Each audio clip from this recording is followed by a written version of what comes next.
Algunos cefalópodos de leyenda hunden embarcaciones con sus largos y poderosos tentáculos, o llevan a incautos marineros hasta su perdición. Yo veo caricaturas y a veces, solo a veces, tengo algo que decir al respecto. Bienvenidas sean, criaturas de las profundidades, acompáñenme una vez más mientras nos sumergimos en las turbias aguas de mis ñoñerías y demás gustos frikis. Yo soy su anfitrión, el Kraken chiquito, y esta es mi guarida.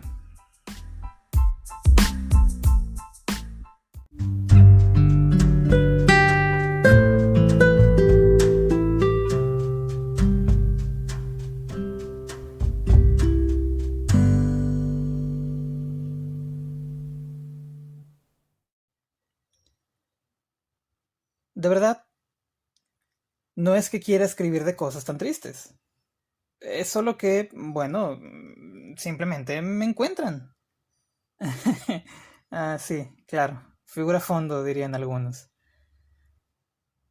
Después de aplazarlo durante tanto tiempo, ayer, hoy en la madrugada técnicamente, finalmente pude ver Lost in Translation de Sofía Coppola. Espero estarlo pronunciando bien. No sabía de qué trataba la película, solo me había llamado la atención al verla un día en el catálogo de Netflix, así que no sabía qué esperar. Pero, después de un par de veces en las que apareció en primer plano el trasero de Scarlett Johansson, supe que estaba en el lugar correcto.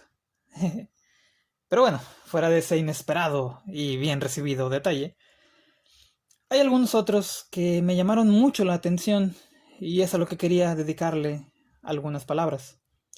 Verán, tengo el hábito de buscar reseñas o análisis de las cosas que me gustan, siendo estas series, caricaturas, cómics, películas, personajes en concreto, etc.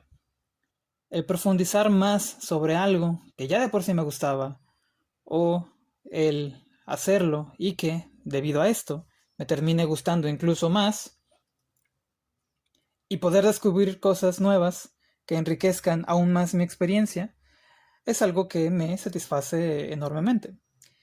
Justo eso pasó en esta ocasión. En cuanto a la película, bueno, me gustó mucho. Va sobre la misma línea de la trama de la que hablé en mi post anterior sobre la película de El Jardín de las Palabras, de Makoto Shinkai. Mismo al que haré referencia un poco más adelante. Así que te recomiendo que puedas escucharlo o leerlo en algún momento. En fin, sigamos. Estos amores imposibles que se asemejan a una estrella fugaz. Aparecen, arden con intensidad y mucha hermosura, para luego desaparecer en el firmamento. Así fue la historia de Bob y Charlotte, los personajes de Bill Murray y Scarlett Johansson. A simple vista, pudiera parecer que no tenían nada en común, al estar ella en sus 20s, recién graduada de la carrera de filosofía, y con toda una vida por delante, mientras que él, en sus 50s, en el ocaso de su vida profesional, y de lo que había sido alguna vez una exitosa carrera actoral, solo quedaba una sombra. Ella comenzaba y él estaba cerca del final. Y aún así, tenían que ver todo el uno con el otro, ya que ellos estaban perdidos en Tokio. ¿Entiendes? Una ciudad extraña y lejana, de costumbres que no entendían y sin poder comunicarse con quienes les rodeaban. Sí, está ese detalle. Pero también estaban perdidos, cada uno, en un matrimonio, casados con alguien a quien dejaron de reconocer y quizá de amar hace muchísimo tiempo. Perdidos ante el hecho de estar haciendo algo que no querían hacer o sin saber cuál es su verdadera vocación. Perdidos en la tristeza, el fastidio, la soledad y el vacío. Y fue justo ahí, en contra de todo pronóstico, que se encontraron y conectaron. Y de pronto la ciudad era un poco menos intimidante, menos gris. El otro, o la otra, se había convertido en ese alguien con un sentido del humor similar y que hablaba el mismo idioma. Y esto lo digo en más de un sentido. Alguien que les hacía sentir vivos, renovados, acompañados. Alguien que les hacía sentir amados. Los días pasaron y la estrella fugaz comenzaba a desvanecerse. La despedida era inevitable. La casualidad les regaló una segunda oportunidad para decirse adiós como era debido, y así, fundidos en un abrazo, con lágrimas en los ojos, y recitando palabras ininteligibles para el espectador, fue como pusieron fin a ese romance, a ese sueño, a esa fantasía de la que habían sido parte el uno junto al otro, sellando el final con un tierno beso. Tal y como dije, el conocer más sobre una obra, su significado, contexto o simplemente datos curiosos me hacen valorarla y conectar mucho más con ella.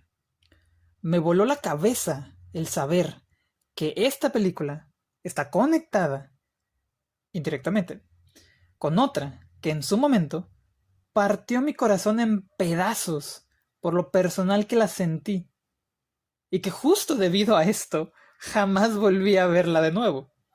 Para mayor información, visitar mi post de El Jardín de las Palabras, tal como lo dije antes. Dicha película es Her, de Spike Jonze.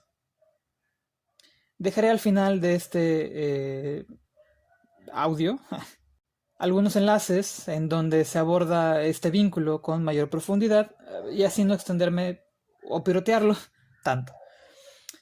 O tal vez no, no lo sé. En fin, si bien puedes sentir la nostalgia, la soledad y la fugacidad característica de algunas relaciones que justo Lost in Translation buscaba transmitir, creo que al compararla con El Jardín de las Palabras, esta última me impactó emocionalmente con más fuerza. Quizá debido a que el formato de anime generalmente permite expresar emociones con mayor intensidad, o porque me sentí más identificado con sus personajes a un nivel más personal. Sin embargo, si de putazos emocionales y de identificación o proyección cabrona hablamos, es indiscutible. Her quedaría en primer lugar en este completamente subjetivo y masoquista top. Aunque tal vez sería justo el revisitarla para justamente el darle fe y legalidad a esto. Sí, las tres comparten tropos y desenlaces similares, pero la forma de llevarlos a cabo son sumamente diferentes. O al menos es lo que a mí me pareció. Y es que como espectador me genera una sensación agridulce al ver al sujeto, al pobre sujeto, tener que pasar por no solo una pérdida amorosa en el filme, sino dos.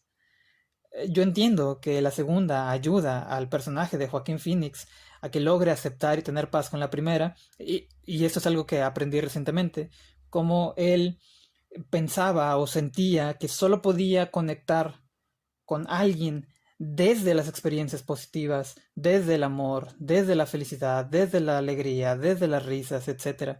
Al final del filme, después de justo el duelo por Samantha y el ver que otras personas estaban viviendo situaciones similares, particularmente la otra chica, su amiga, que vivió algo similar, él aprende que las personas podemos conectar desde otros lados, también desde el dolor, también desde la tristeza, también desde desde las pérdidas, y no está mal, simplemente son vínculos que tienen su génesis en diferentes experiencias, ninguna más válida que la otra.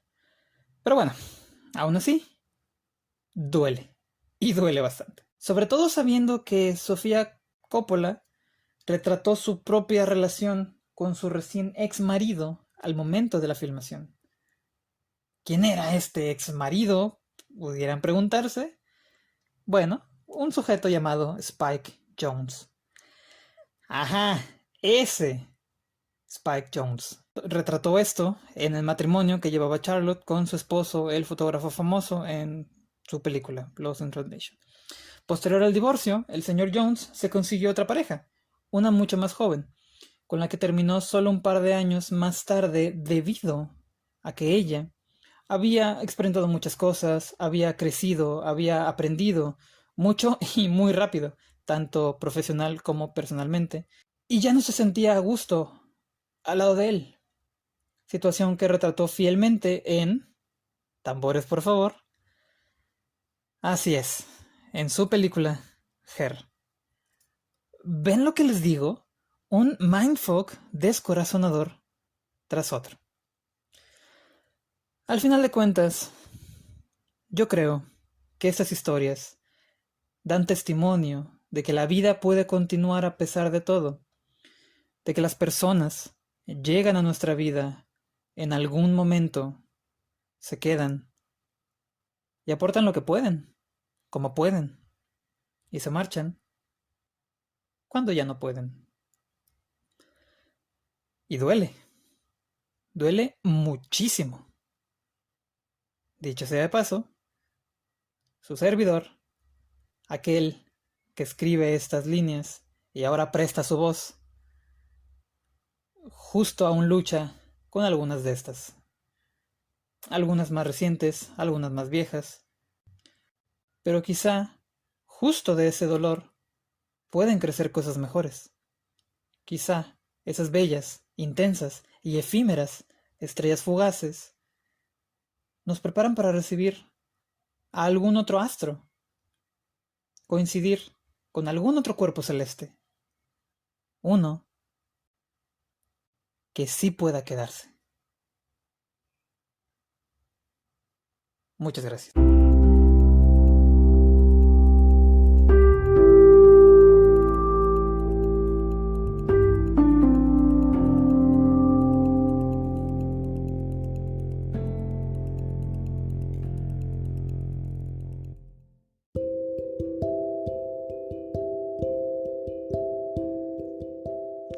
Si te quedaste hasta el final y llegaste hasta aquí, quiero decirte muchas gracias. A manera de un epílogo, me gustaría compartir esta cita que justo proviene de la película de Her. Creo que se explica bastante bien por sí misma. Comienzo con la cita. He estado sentado aquí pensando en todas las cosas por las que quiero disculparme, todo el dolor que nos causamos mutuamente, de todo por lo que te culpé, todo lo que necesitaba que fueras o dijeras. Lamento mucho eso. Siempre te amaré porque crecimos juntos y me ayudaste a ser quien soy. Solo quería que supieras que siempre habrá una parte de ti dentro de mí. Y estoy enormemente agradecido por ello. En quien sea que te conviertas y en donde sea que te encuentres en el mundo, te envío mi amor. Eres mi amiga hasta el final.